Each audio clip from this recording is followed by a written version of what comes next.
ఇంత వివేక జ్ఞానం కలిగిన వాడవుగా ఉన్నావు. నా విద్వాంసులలో శకుగారులలో ఎవరు నీ కలిగిన కళకు భావము చెప్పలేదు. నీవు ఎంతో భయభక్తులు కలిగిన వాడుగా నాకు కనబడుతున్నావు. వివేకము జ్ఞానం కలిగిన వాడుగా కనబడుతున్నావు. నీవు తప్ప ఇక్కడ ఎవరు అలా జ్ఞానం కలిగిన వారు లేరు. కాబట్టి ఈ అధికారిగా నేను నిన్నే నియమిస్తున్నాను అని చెప్పి ఆ రాజు యోసేపు వేలికి ఉంగరం పెట్టాడంట, మెడలో దండేసినాడంట, మంచి పట్టు వస్త్రం నువ్వు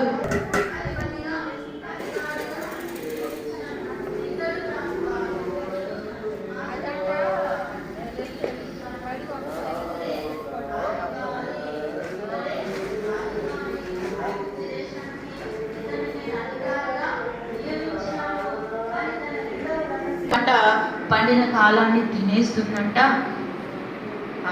ఆ పంటను నిల్వ చేయడానికి ఈ యోసేపును రాజు నియమించినాడంట అని అందరికీ తెలుసు. సరే, యోసేపు చెప్పినట్టుగానే స్టార్ట్ అయిందంట. పంట వేస్తే సమృద్ధిగా పంట పండిందంట.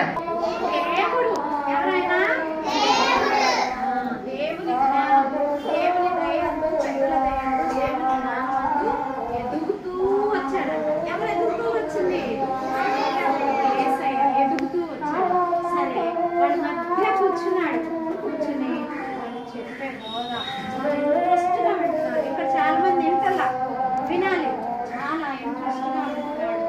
యేసు ప్రభుకి చిన్న చిన్న కొన్ని డౌట్లు వస్తున్నాయి అన్నమాట. అదేంటి ఇదేంటి అని డౌట్లు అడుగుతూ ఉంటే ఈ బోధకులు వాళ్ళు చెప్పలేకపోయారు. ఇదేంటి చిన్న పిల్లాడు, ఈయనకి ఇంత జ్ఞానం ఎక్కడి నుంచి వచ్చింది? నేను అడుగుతున్న ప్రశ్నలకు మన దగ్గర సమాధానం లేదు. ఆలోచిస్తా ఉన్నాను. చూడండి, చదువుకున్న వాడికి ఎంత జ్ఞానం ఉండేది, మనుషులకి అయితే